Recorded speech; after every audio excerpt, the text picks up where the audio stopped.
You're listening to the Hawgs Sports Network Daily Podcast. Now, here's your host, Matt Jones. Hey, happy Thursday to you. Appreciate you being here. Injuries are the story of the day. We'll get to that here in just a minute. A little bit later in our podcast, we'll have a Q&A with Peyton Hillis from the Hawgs Illustrated Sports Club today, so hope you'll stick around for that. Chip Souza here with me. Injuries, both football and basketball, as I said, are the story of the day. It began with the SEC availability report being released last night for the Arkansas-Mississippi State football game on Saturday. Jaquindon Jackson is doubtful for Arkansas. Rodney Hill, who they hope to get back, is listed as questionable. I think Arkansas goes into this game against Mississippi State with some real, I don't know if concern is the right word, but, I mean, there's some real questions about the backfield. There are. I mean, did they call Braylon Russell in and said, how do you feel about 35 carries Saturday? Mm-hmm. I mean, it could be that kind of day.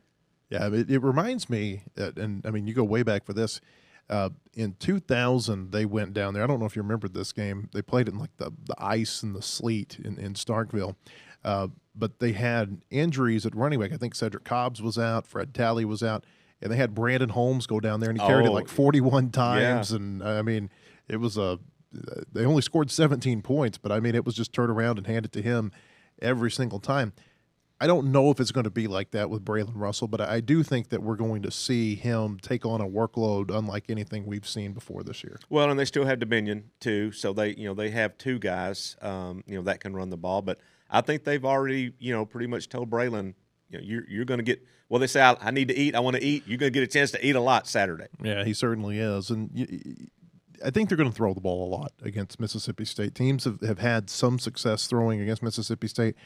Honestly, I'll be honest, I have not looked at like the pass versus the run defense for Mississippi State. It seems to me like they're leaky all over the place. Pretty porous on defense. Yeah, I think in both. Well, I mean, their defensive efficiency is so bad. Yeah. I mean, it's unlike anything I've ever seen. You have a bad defense when you're giving up points, say like at a 40% clip, or even I would even go as low as maybe a 36, 37% clip. They're at a 52% clip going into this game that they're giving up points. I mean, I've mentioned it a few times this week. Florida had 45 points in 10 possessions. Georgia had 41 in 11 possessions. A&M last week, 34 in 10 possessions. I mean, the teams are scoring a ton of points relative to the number of opportunities they have against Mississippi State. Toledo put up a lot of points on them too. I mean, they just give up a lot of points. Offensively, they're better. I mean, Jeff Lebby's an offensive guy. He's got that in his background. He's Art Briles', son-in-law, Kendall Briles' brother-in-law. I'm sure they talk offensive strategy during Thanksgiving and things like that when they get together. And you can say what you want about Art Briles. Art Briles is a very good offensive coach, and so they have that at their disposal. Art Briles is everything that everybody says about him. He's all that and more, probably. I think that's right. I feel like they do need Rodney Hill back. Part of this may be the fact that they have played better defenses in the SEC. Part of it may be the fact that Jaquindon Jackson has been beat up, but it just feels like their run game has not been over the last few weeks what people expected it to be. Well, it's been pretty bad, Matt. And it was pretty good when Hill was in there, albeit against weaker competition. Well, it was also good when Jaquindon wasn't hurt as badly as he is now. And I don't know if you remember this or not. There were a couple of times in the post-game pressers where we asked Sam Pittman about the offensive line and whether we how they were performing. And a couple of times in those post games, he said he gave more of the credit to Jaquindon's ability to create big runs and not so much the offensive line. And it was like, okay, well, it looks like the offensive line is better, but maybe Jaquindon was just so strong and running so hard that it helped overcome some of those deficiencies that we didn't see. So we'll see how that moves forward. I think from my eyes, the offensive line is better. The run game took a hit the more hurt Jaquindon Jackson got. Of course, I also feel like maybe there's more of a emphasis on Taylon Green staying in the pocket.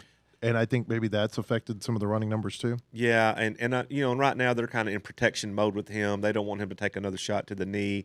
I thought last week against LSU he had some opportunities to run and didn't and chose to stay in there. So I'm sure that's part of it. But in order for them to win, this is, Matt, if they're going to make a bowl game, this is a huge game for them. This is a game that, in my opinion, they've got to get this game. Doesn't it feel weird that that's kind of the bar for Arkansas to make a bowl game? Well, I mean, you're in a program that had 9 wins 3 years ago, right? And you were ranked in the top 10, I think, as recently as the early 2022 season, and now it's just, can they get to 6 wins? It just feels like it's an awfully low bar. It is, but to me, it's not so much. I view the bowl games, I mean, unless you're in the 12-team college football playoff, the bowl games don't mean as much to some teams. But you take an Arkansas who can get in, those additional 10 or 12 practices that they get will be huge for the development of a KJ Jackson and some of those younger guys to continue to work, and get better. And that's the way I look at it. It's not so much, they're getting to go to the Who Cares Bowl or whatever. They're getting those 10 or 12 extra workouts, and I think that's just huge that they didn't get last year. No, I understand that. And I mean, I agree with that, in terms of it's beneficial for development. Yes. But then you also wonder how many of those players are going to be back. Well, and because, I mean, it's like every offseason you've just got this mass exodus, and it's not just an Arkansas problem. It's everywhere, pretty much everywhere. Yeah, unless they're in those, you're in that final 12. Yeah, I mean, you maybe you want to skip the bowl game. I don't know. I'd play, if it were me, but I've never been in that position where I have NFL draft possibilities. And, it's not just the NFL though. I mean, it's just players just wanting to get out so they can get ahead of the market for transfers. Yeah, and that's something that's the world we live in now.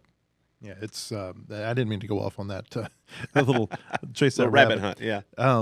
Speaking of offensive line, Pittman did say yesterday that Patrick Kudus and Keyshawn Blackstock have split practice this week at left guard. So that basically it's been half and half with the first team with both of them. Of course, Blackstock went to left guard prior to last week's game against LSU. He'd been a right tackle up until that point. Kudus hasn't played this year with a back injury. Pittman said, "quote."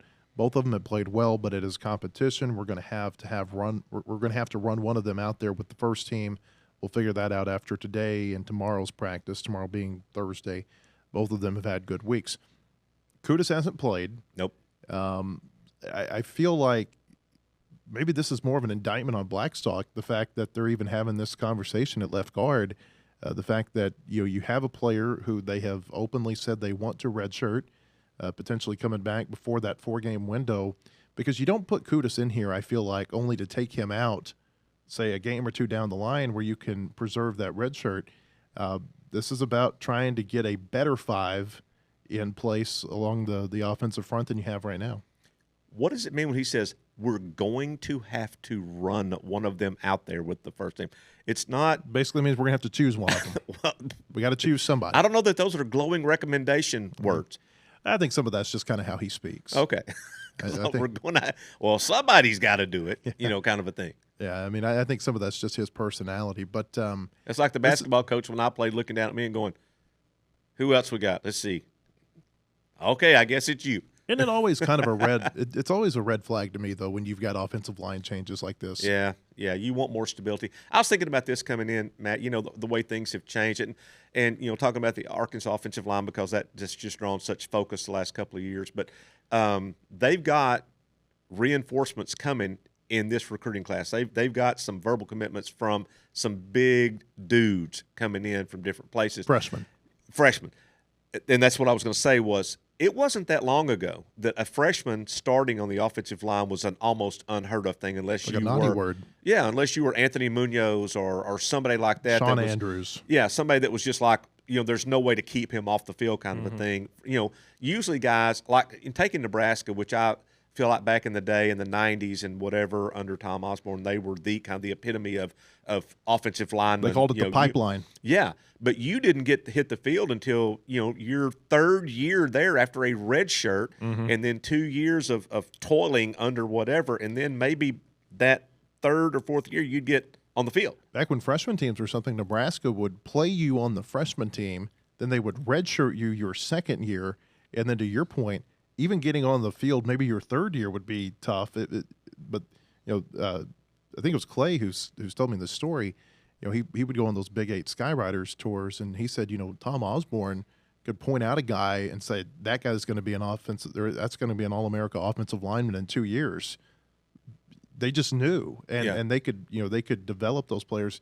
And I feel like that's really where the portal has hurt college football the most, is that you can't sit offensive linemen anymore. And Amarian Harris is a real rarity right now, somebody who comes in and develops for a couple, 3 years, and then he finally starts to play.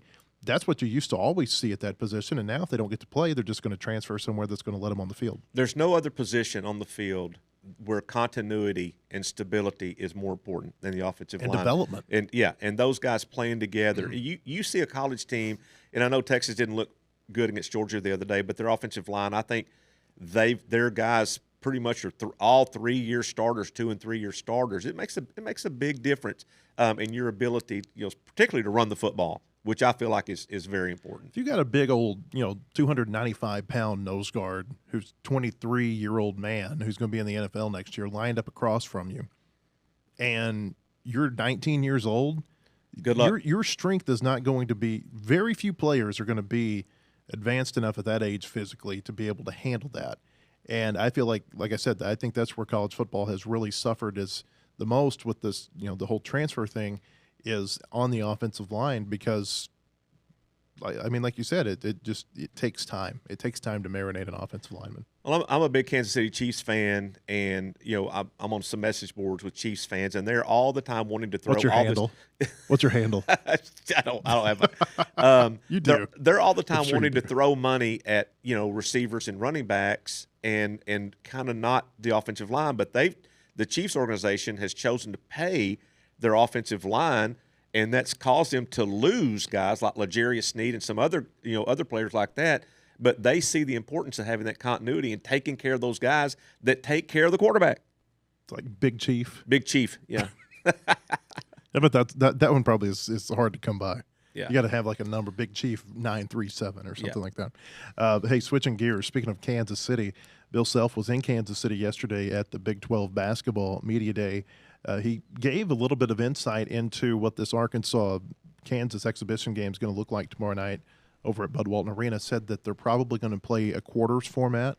They're going to have resetting fouls at the beginning of each quarter, so basically nobody's going to be able to foul out of this.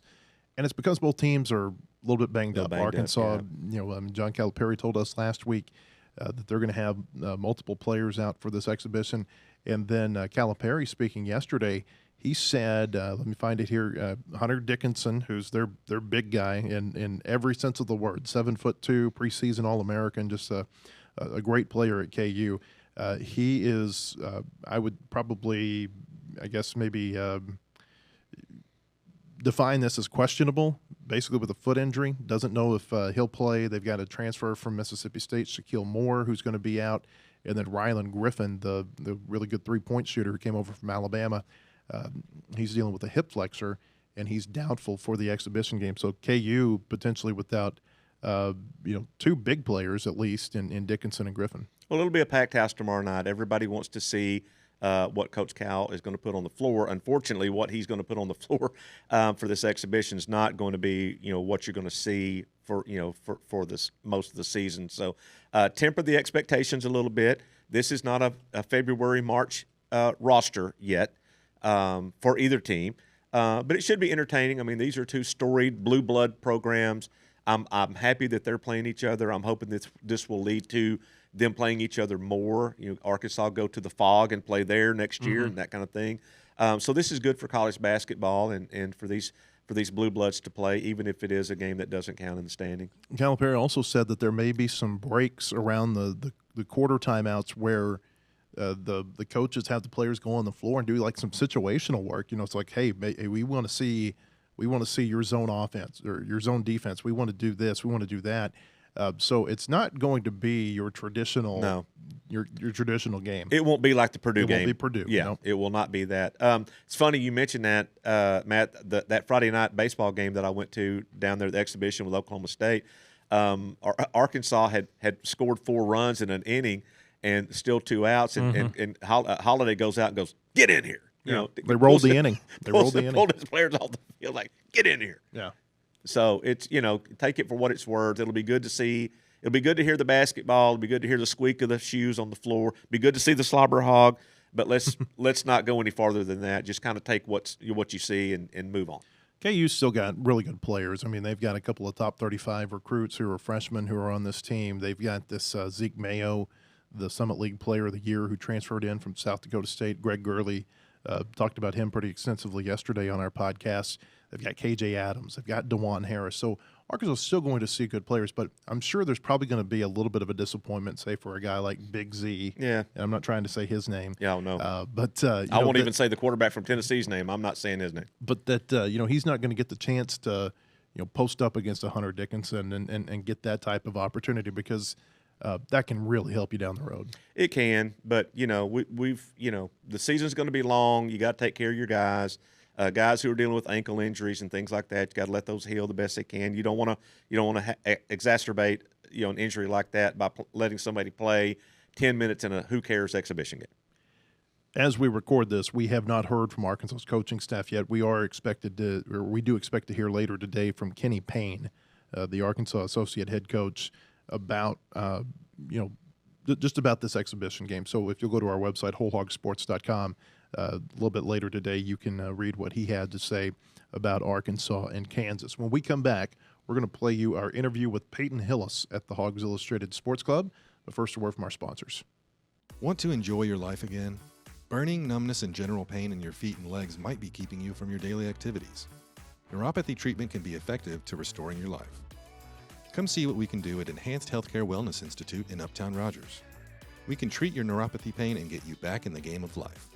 Enhanced Healthcare Wellness Institute is located at 5102 West Pauline Whitaker Parkway in Uptown Rogers.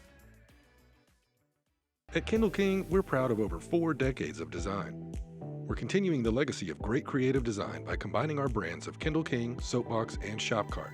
Together, these brands represent a new focus in marketing design with individual attention to specific areas. Through our design expertise supported by a team of talented professionals, we showcase our best.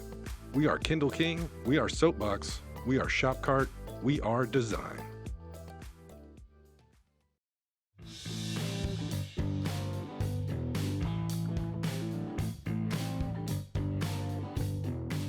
Hey, welcome back. We want to tell you about our friends at Enhanced Healthcare Wellness Institute. They are your source for holistic wellness and your healthy lifestyle changes.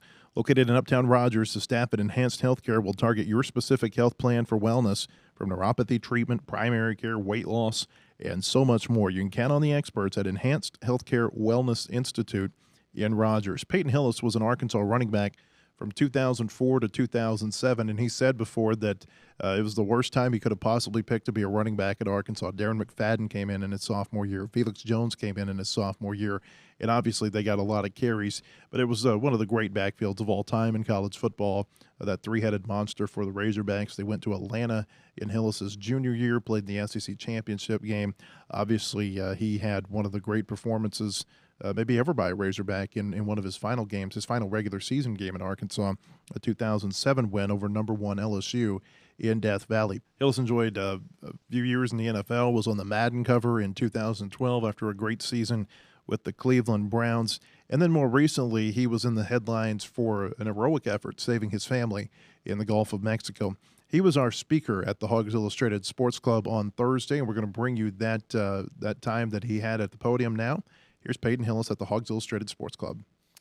I was listening to, as I was getting ready for this, I was listening to you talk with David Basil at the Little Rock Touchdown Club last year, and I think you said something along the lines, you said you could not have picked a worse time to come to Arkansas as a running back because you're here for a year and then you get two of the greats that come and join you the next year. I was talking to somebody about this other day, but, it was Darren McFadden and Odell Beckham Jr. were the two guys that I've ever seen, first off the bat where I said, they're going to be something special. Mm-hmm. And, they ended up being. But I remember my sophomore year when Darren came in, it was like a light switch. I think we were playing Vanderbilt, and he got his first plays in there at running back, and I saw him run over two guys and scoot on for a touchdown or close to a touchdown, and I was thinking, man, he's going to be really special. And then all of a sudden Felix came on, and I was thinking to myself, man, I was like, if I could be anywhere else, I know I could do a lot of damage somewhere, but I'm with the best right now, so we'll see how this works out. It was a different time because nowadays if you're a running back that they've got the accolades that you had and two other backs come in like that, a player may just leave and go somewhere else. Yeah, the NIL thing, that's a screwy thing, to be honest with you. There's no honor behind any of it. There's no loyalty. I kind of wish they would just sign a kid to, say, a 4-year contract, just giving money and say, if you're going to accept that, then, you have to take it and be here for all 4 years. I mean, in the NFL, you just can't leave after every year. You have to follow your contract. So, I understand why Coach Saban left and why, there's no honor behind it, and there's really no strategy behind it if every kid can leave whenever he wants. I feel like, too, it hurts the current players because I don't know that any of them really have that school affiliation like you have. I mean, you're going to end up with players who have been at 2, 3, 4 schools throughout the course of their career. Yeah, and when you grow up in Arkansas, that's all you know is Razorback sports, and that's all you want to be a part of. And, even from ground roots level back in the day, I mean, Arkansas had that camaraderie as if you grew up in Arkansas, you want to be a Razorback and you want to stick there with them through thick and through thin. But now they're just making everything about money, and whoever can pay the highest bill, then, they're going to get the players. But, I just wish they would, I kind of get the players getting paid, and they probably should get paid something, but you should hold them accountable too, because what's that teaching them? Just to go out into the world and, hey, whoever gives you the biggest buck, the grass is always greener, so take it. That's not right. We had played that clip from Houston out there, and I was thinking about a conversation I had with him last year. He said that every year he wanted to sign somewhere 8 to 10, maybe 12, maybe 14, depending on the year, players from Arkansas. And he felt like what would happen was that if you had these players from Arkansas, they would go teach a 4-star from Georgia or a 5-star from wherever what it meant to be a Razorback. And he felt like there was a real good camaraderie between kids from the state. I feel like we're missing that right now. You don't see a whole lot of as many Arkansas kids getting that opportunity. It was I know it was only 20 years ago, but it just felt different at the time. I mean, I just don't know if it's because a lot of snowbirds are moving into Arkansas and not making it as personal, or but it just meant something being a Razorback. And honestly, I kind of miss the old Broyles, Houston Nut days where they kept that in-state camaraderie and they made it feel special to be a Razorback. Now it just seems like a number or a mascot. It don't even seem like the old Razorbacks of old. Chip was talking about what a great high school player you were. I remember the first time I heard your name, it was associated with a video of you pulling a truck down the road. You tied a harness to a truck, and that was your workout. How did you come up with that? Yeah, I did a lot of stupid things, but it did help me out at the time, but then I didn't know when to quit. And my body started aging, and then it probably hurt me a lot. But, when I was a kid, I ate, slept, and drank football. That's all I did, and that's all I ever wanted to do. And anything I could do to gain an edge, I tried to do it. But, that was one of those things where it seemed like a lot of people found out about, and I didn't want anybody to find out about it. But they found out about it, and they always bring it up all the time. So, obviously it stuck with people, so that's good. That was in the day before social media, too. Imagine if you do something like that now. Yeah, exactly. And that social media is some scary stuff, too, though. But I ain't going to get into that. I want to talk more football with you. I want to double back to that. But obviously, I feel like football is really immaterial to what happened with you last year. For those who don't know, to the extent that you're comfortable, just explain what happened in Florida and maybe how that's changed you over the last couple of years.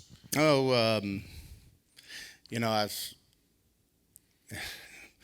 girlfriend over there knows she's saved my life at least 3 times. And I try to tell everybody every 6 months I start getting prepared to something tragic going to happen or me almost passing away, because it does. I'm a cat. I have 9 lives. I'm no kidding. And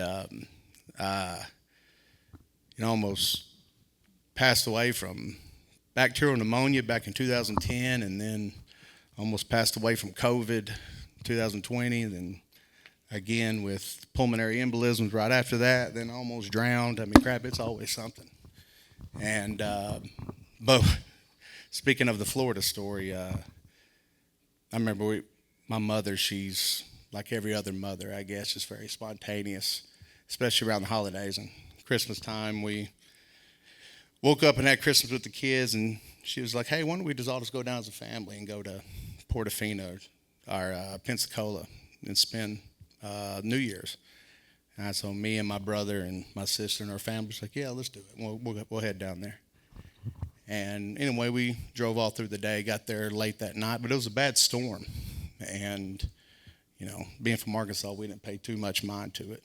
And we went to bed. And the next morning, my mom was just speaking out loud right after breakfast and said, hey, let's take the kids down to the beach and let them play. And my poor brother, he had a stroke just before that, and he didn't really have a lot of energy to get around. And so my dad stayed up with him, and so me and my girlfriend and my mom and my sister-in-law and my sister, we all went down to the beach with, my mom's 9 grandkids, and we started playing on the beach. And I don't know, we were there for about 30 minutes, and I'm sitting there playing or building sandcastles with my nephews, 3 of them, and my mom let out this scream.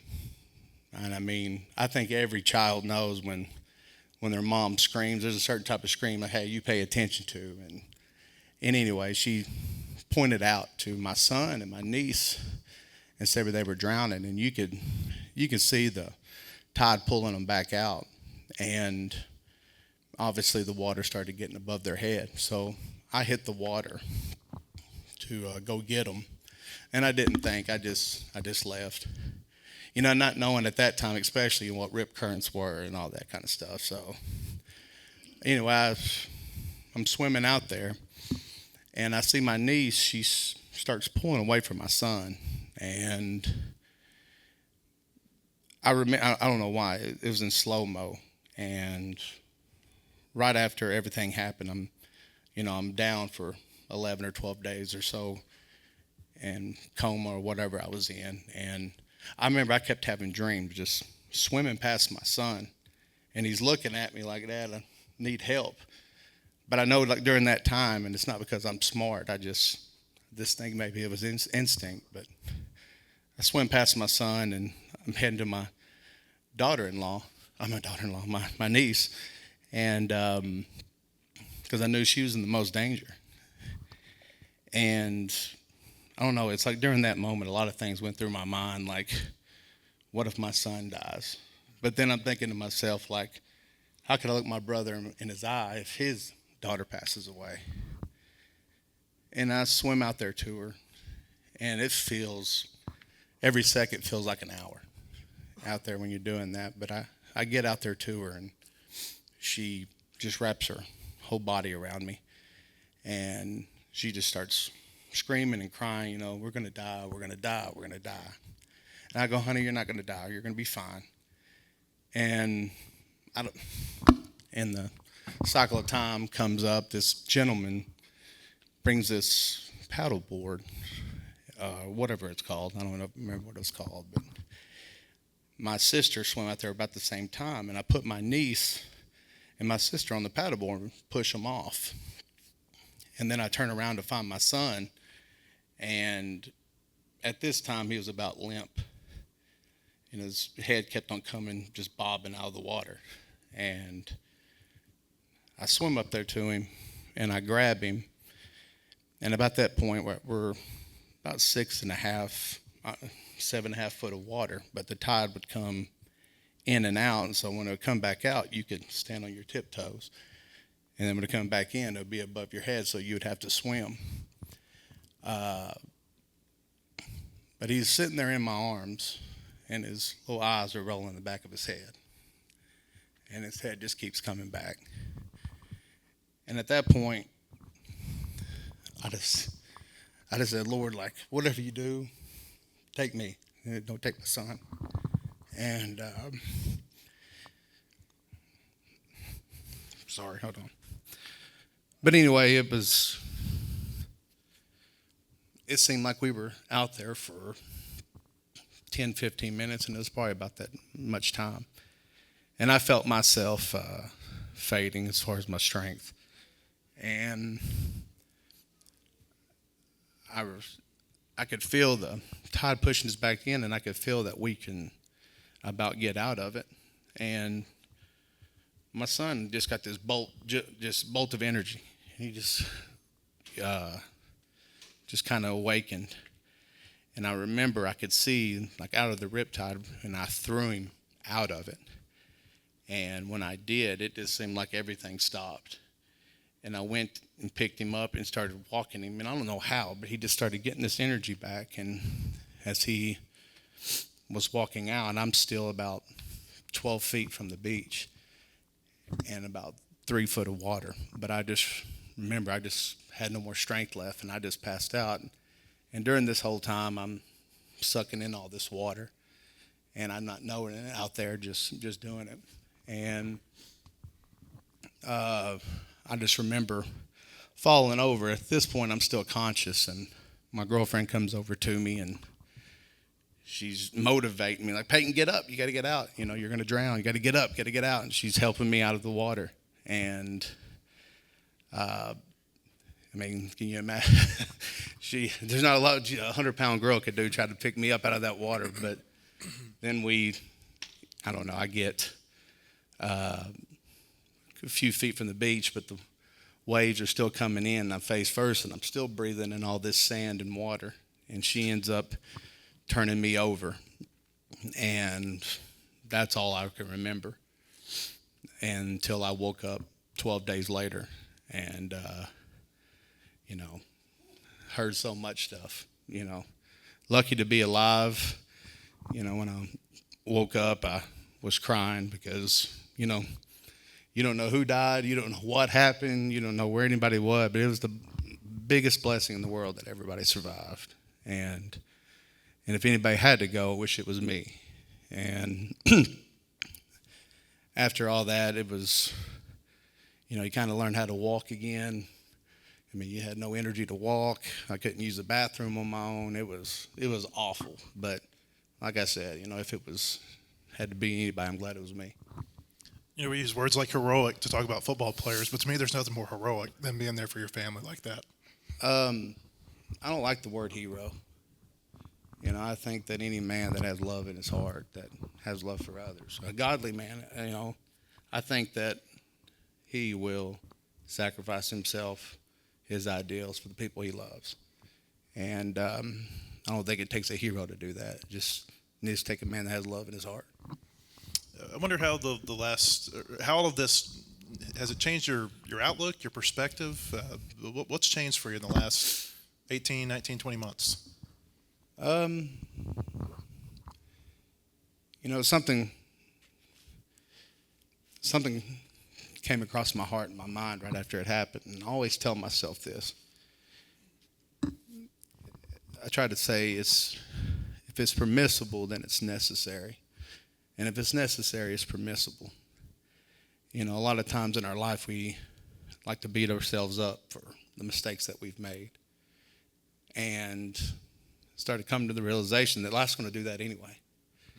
No matter how you go about it, how smartly, how godly, how evil, how sinfully, life's going to beat you up. And through all that beating, you have to ask yourself, you know, what's the most important? You know, why am I beating myself up? And if it starts coming back at the end of the day that you're pointing the finger to yourself, then obviously you're doing something wrong. You need to be pointing out to the people that you love and you care about, that you're going to sacrifice everything for. Because at the end of the day, when you leave this earth, you leave it with nothing but your own legacy and your own memory to your children, what they remember you as and what they can live by. During that time, I don't remember if it was your father or your brother, but somebody was keeping people updated in the media about your condition, and I just wondered what the outpouring of support was like for you, and maybe did that help in your recovery? You know, it was funny. You know, when I went under, it was just a regular day, and then when I woke up, it's all this flood of respect and love, and I mean, millions of people reached out, and it was amazing. You know, some people just thought it was great that you saved your kids. Some people thought it was heroic. Some people, you know, did it because I was a Razorback. There was a lot of reasons why people thought I did it, but you know, especially in this time that we're having in this country with politically and morally, I think it's probably good for people to see things like that, to give people hope that humanity is not completely lost. Hope you're enjoying Peyton Hillis' speech at the Hawgs Illustrated Sports Club. When we come back, more of our Q&A with the former Razorback running back. But first, a word from our sponsors. Want to enjoy your life again? Burning, numbness, and general pain in your feet and legs might be keeping you from your daily activities. Neuropathy treatment can be effective to restoring your life. Come see what we can do at Enhanced Healthcare Wellness Institute in Uptown Rogers. We can treat your neuropathy pain and get you back in the game of life. Enhanced Healthcare Wellness Institute is located at 5102 West Pauline Whitaker Parkway in Uptown Rogers.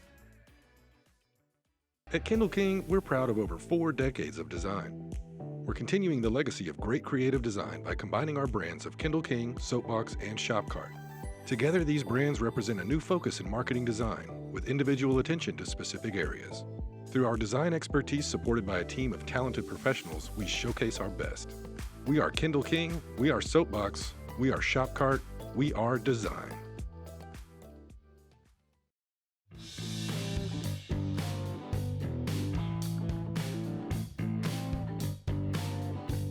Welcome back. I want to tell you about our friends at Bentonville Glass. They have been serving their community since 1971.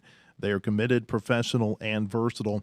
If you're looking for a quality leader in Northwest Arkansas or looking for skilled craftsmanship, look no further than Bentonville Glass for all your glass market needs with the highest quality products. You can come by and see them now at 507 South Main in Bentonville or online at bentonvilleglass.com. We go back now to the Hawgs Illustrated Sports Club and continue our Q&A with former Razorback running back Peyton Hillis.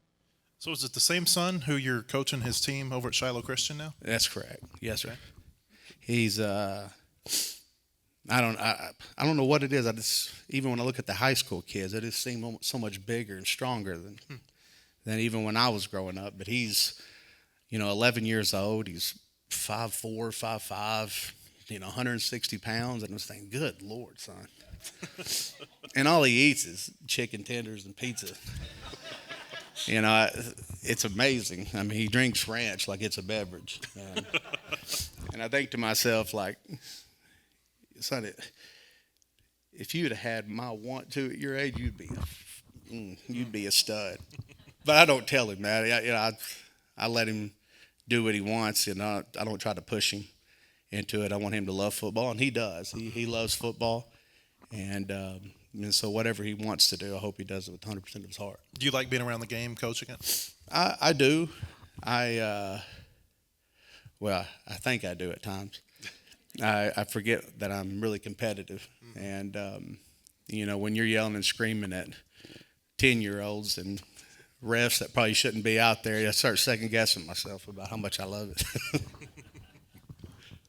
So I want to ask you about your pro career because Bubba Carpenter is a friend of mine, and he talks about he's got his number.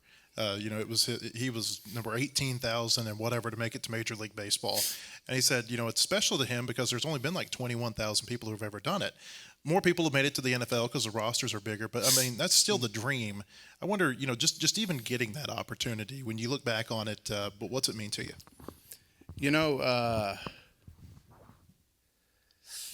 Wow, that's an interesting question at this point in my life. There's no doubt that it's special, and to reach that level of football, at that time when I was in college, there was no doubt in my mind that I was going, and there was no doubt in my mind that I was be successful. I didn't realize how rare it was, but even to make it to NFL football is special. But I played it, 8 years. That's nobody gets to do that. And when I look back at my career, I think to myself, I had to have a lot of perseverance to play as long as I did, because if I didn't, then I could have gave up even in college. I mean, there was just so much adversity to where I could have gave up, but I loved the game so much. But, that's anything in life. That's being a parent, that's being a mother, that's being a father, that's working a regular job. That's anybody and everybody. At the end of the day, it just depends on how much work ethic and like I said before, what in your life are you going to put ahead of yourself to whatever you're working for to get it done to, provide for your family. So, and I get the sense from you that the football stuff, it's part of your story, but it's not just totally important to you.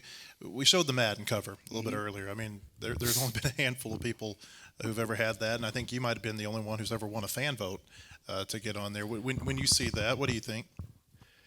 For one, will always be grateful for the city of Cleveland. And I don't know if anybody's ever been to Cleveland in here, but Cleveland is a special, special place. And, it's a huge population, but it's like a small town.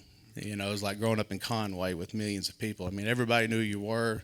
It was good, hard, blue-collar people, down to earth, spoke their mind. But it didn't matter if their brownies were 1-15 or 15-1. They're going to be at the game, and it's going to be packed, and it was great. But, for some reason, my playing style, whether it's in high school or college or NFL, the fans really took notice of it, and they loved it, and they respected it. And, it wasn't that I was trying to impress them or anything like that. I just did what I did. I didn't shy away from hits. I love contact, and I wasn't going to run away from anybody. And I still think that in my prime, you can put anybody on the other side of the ball. I don't think anybody's going to tackle me one-on-one. That's probably still why, though, I have 15 concussions and brain bleeding. But, looking back on it, was it smart? I don't know, but I gave him my 100%. That's for sure. Who was the best player you ever played against, you think? I'm sorry? Best player you ever played against? Oh. Wow, that is really tough. Brian Dawkins, Troy Polamalu, Ray Lewis, Ed Reed. I mean, there were so many great players that I played against. And, I would probably have to say Ray Lewis because he's a special man. We stay in contact, not as much anymore that his son passed away. It's been really tough. But he, not only was he a tremendous athlete and a guy that really studied his game and knew what was happening on the field, he knew how to bring a man from the utmost bottom he could be, if he missed a tackle, to bring him up to 100% in just one speech. I mean, he just knew how to talk to people and how to give speeches. Overall, I just think as a player, a man on and off the field, a man that's been through adversity, a man that's overcame it, same with like Michael Vick, he probably is. So you were talking about the Razorbacks earlier when you're over here. I want to circle back around to that. What do you see from the program right now? And from your point of view, what do you think they need to do to take another step forward? I think they need to get their crap together. And,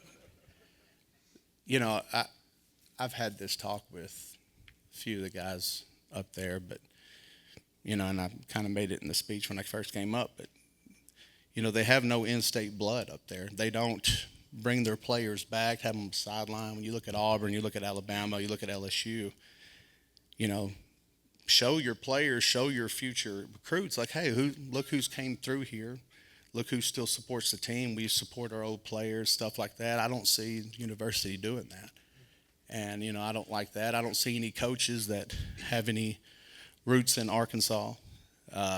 We had Shebest, we had Coach Nutt, we had Danny Nutt. We had people that not only cared about X's and O's, wins and losses. Every coach is going to care about that, and every coach is going to care about the money. But at a certain time, they were also there because of Arkansas. Mm-hmm. Coach Nutt went there. He loved Arkansas. He wanted Arkansas to succeed. He gave his 100%. And I just, like with NIL, with coaches, it's just money now. And I don't like that. So it's more of an overview of the program, this year's team. What do you see from them, and what do you think their ceiling can be? There's no doubt that Coach Petrino is a great coach, and he can do some great things. I wouldn't trust with my daughter or nothing, but I think he's a great coach. But, it's one of those things where, the more rain they give him, the better off he'll be.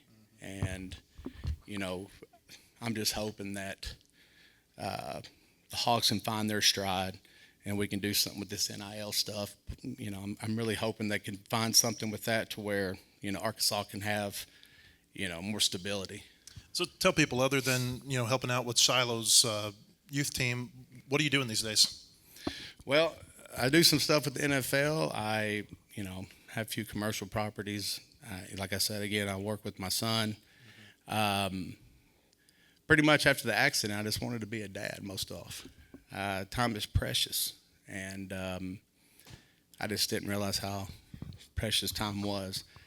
But, there's a lot of older folks in the audience today, and they can pretty much tell you, how fast time goes by. But I don't want to miss these moments with my kids, and I want my kids, when they look back, Daddy was always there and Daddy was always around, and Daddy always loved me. I think that's probably when I leave this world, that's what I truly want. Peyton, you've been great with your time. We appreciate you coming here and telling your story. Thank you. All right. Thank you, Peyton Hillis.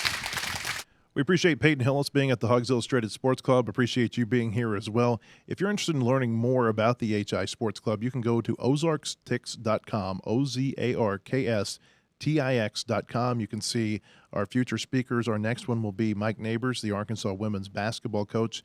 Next Thursday, that'll be at the Home 2 Suites in Springdale, a noon start time. You can get tickets for that at ozarkstix.com.